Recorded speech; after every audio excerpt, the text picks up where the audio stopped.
Good day, everybody. Welcome to the Cardano Community Podcast. And today we have a very special guest with us today. His name is Ahmed, and he's in charge of the Ankachain Stakepool. Wonderful to have you here with us today, sir. Welcome to the show. Good morning. My name is Ahmed Oladele, and I'm pleased. I'm very much excited to be here. Awesome, awesome. So we're going to start with the basics, Mr. Ahmed Oladele. So can you give us like a little journey on how you discovered crypto and also how you got involved with Cardano? Okay. So again, my name is Ahmed Oladele. I am a software developer. I work for a fintech company in Lagos, Nigeria. I started crypto, or I got interested in crypto sometimes in 2017. Through some friends talking about Bitcoin having that happened a year before. So I got interested. This talks about cryptography because I did a little bit of cryptography as part of my day-to-day job using 2FA, that's two-factor authentication. So I got interested. I basically started with Ripple, but after a while, through the help of Waze rating, I discovered Cardano being focused on an African initiative that I felt interested in. Cardano is a third generation blockchain. I like the idea of the scientific approach, peer review coding, the fact that they took the time to design it in a scientific driven way makes it more attractive, and the focus on an African challenges. I am particularly interested in the micropayment aspect of this, as I've been involved in a project previously around the subsidy the government gives to local farmers for fertilizer subsidy, and the way it's being handled today, it's not transparent enough. So Cardano is a fascinating project I'm happy to be a part of. Awesome. Thank you so much. Could you give us maybe our audience a little background of what you've been doing and your involvement in tech and also the finance fintech, your fintech background. That will give them a little bit insight to who you are, what you do, and how you're involved and why you're involved with Cardano and why it interests you a lot. I am a software developer. I program majorly in the Java technology stack, the Java EE technology stack, and Spring Boot. I've been in the financial sector for over 10 years. I work primarily with a fintech company that does mobile banking application. So I am responsible for the middleware backend implementation in terms of providing financial services for the bank customers. I also focus on two-factor authentication in terms of providing one-time OTP using an hardware, software, or an embedded SDK to the bank's customers. We also have a department that focuses on financial inclusion. I started out by teaching VB.NET Java in a computer learning center for roughly almost 2 years. That was sometimes 2009, before moving on to the fintech job. My fintech job got acquired by another company for $8 million in 2016. So I currently work for the company that acquired my original company where we started doing the mobile banking application. So that's pretty much what I've been doing over the last 12 to 11 years. Oh, that's fantastic. Um, so as regards, Cardano and Africa and Nigeria, you've been heavily involved in fintech, like you just said. Where do you think and how do you think Cardano is going to impact, going to impact Africa and also fintech sector of Africa? You can use Nigeria for a case point. In terms of what Cardano offers the African continent, it's immense. Starting with micropayments, like I said, that is an area I'm really interested in. Cardano comes with identity management system, which is something we lack here. I remember Nigeria, for example, was trying to pay stimulus fund using BVN or using bank accounts, and it has been a challenge during this COVID time.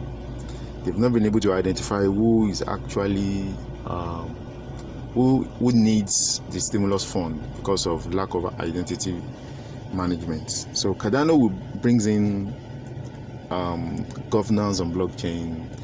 It's going to, if adopted, it's going to bring in identity voting system.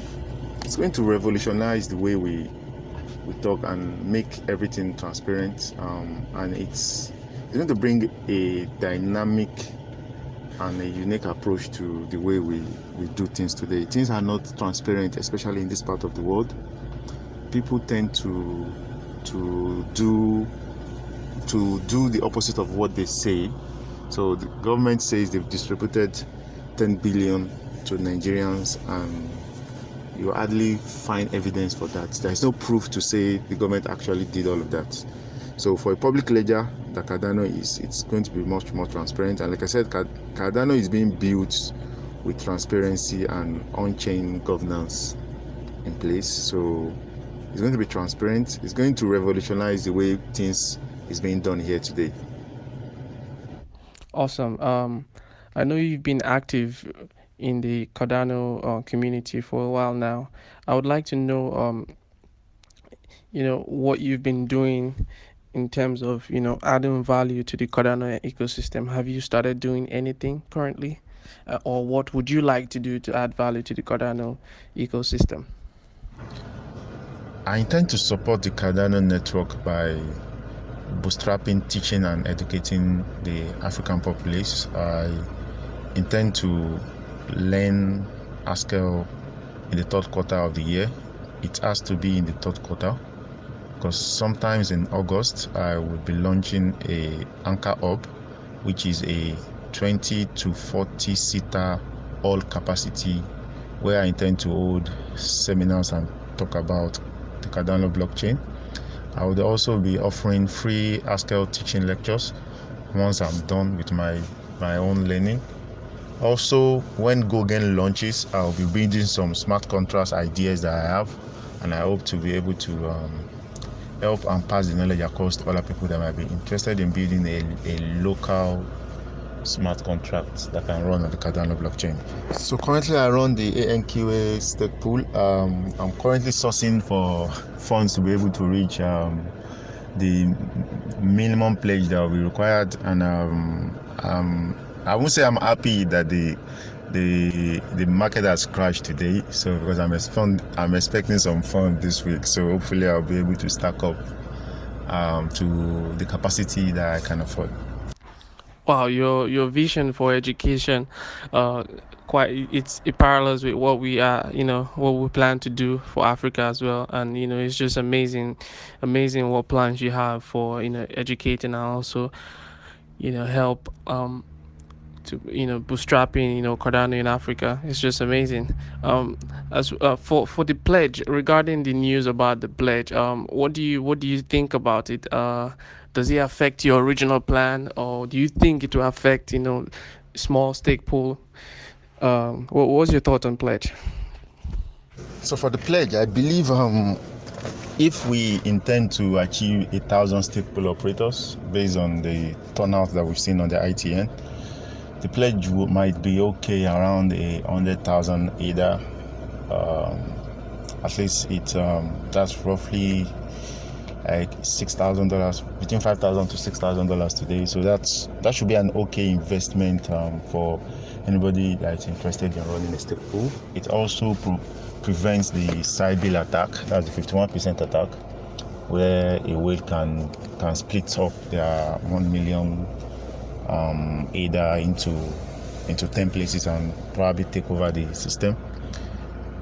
Maybe it's not so much of a protection if you are using 100. That's why some other people are talking about using 1 million as the benchmark, but this discourages, and this will not help the Cardano network to reach 1,000 or more stake pool, which would help in terms of TPS when Hydra comes along.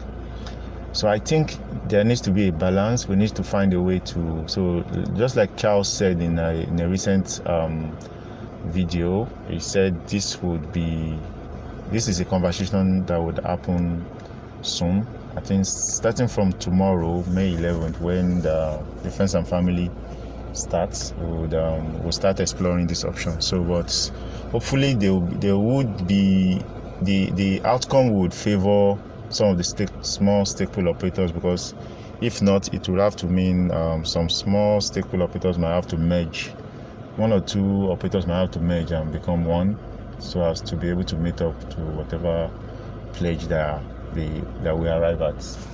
Okay, that's quite interesting. That's interesting because this conversation has been on for a while now, and we've had various opinions from different people, and we just had to touch on that and and see how we can move forward.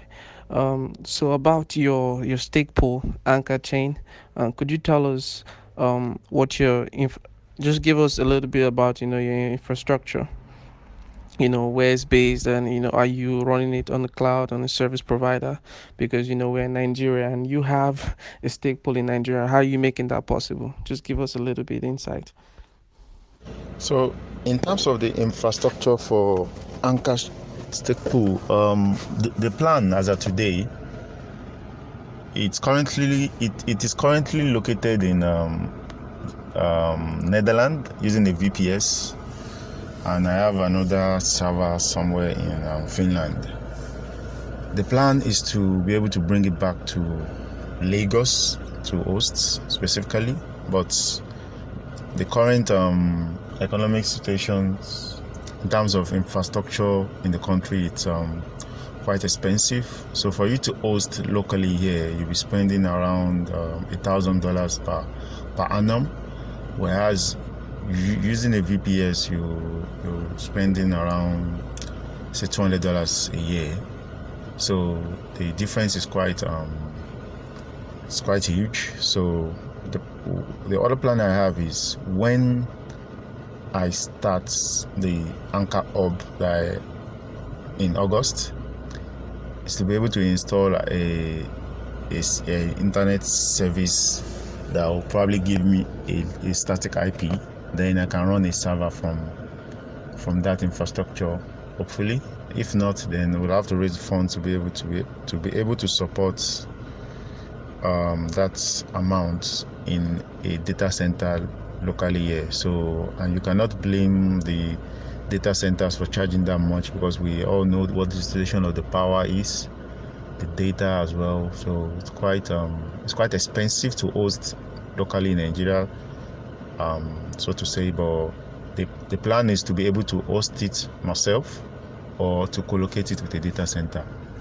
Based on, so the first attempt will be around August, September, to be able to host locally in the hub. And if this does not prove to be efficient, then we will have to raise a fund to be able to do that. So we might increase. So currently my stake pool fee is at 1%. I might have to take it to between 5 to 10% to be able to pay for the infrastructure as well. Oh, okay, okay. Well, I understand you perfectly since we are both in Nigeria, and I understand the power situation here. Um, okay, you already answered my next question about your stake pool fees. So the next question after that would be, apart from guaranteeing keeping up your stake pool, what exactly do you have any other plan for the stake pool fees? Do you have any other idea about on what you want to do with the stake pool fees, or is it just for maintaining the stake pool? So some of the fees will be used to employ operators, will be used to build the smart contract ideas that we have around voting and on-chain governance that we can start. The area where the hub is located is a densely populated area. So we'll be able to employ some people starting out paying minimum wage. And the trainings as well, we'll be able to print training materials as well. So I intend to do this regularly as much as possible. Definitely need some marketing funds to be able to invite people to come around and do souvenirs and swags as well. Oh wow, that's quite interesting. I guess that covers for your long-term goal as well. Um, one of the last things I like to ask is if there are any core values of your stake pool, and any challenge. Are there any challenges you've experienced? Running this stake pool. Yeah, just those two questions. Core values would be transparency. We hope to be as transparent as possible, and we hope to. The real aim, is to be able to create something that gives value to the African citizens. In terms of challenges, I think the challenges are behind us now. We had loads of challenges at the beginning of the ITN, and the promise for Askel testnet is that we won't have to go through all of that again. So, challenge would that would be left would be the pledge, and to be able to canvas more delegators. So I need to increase our presence on the social media platform to be able to bring in more delegators to our stake pool so as to encourage us and give us the chance in being able to produce blocks.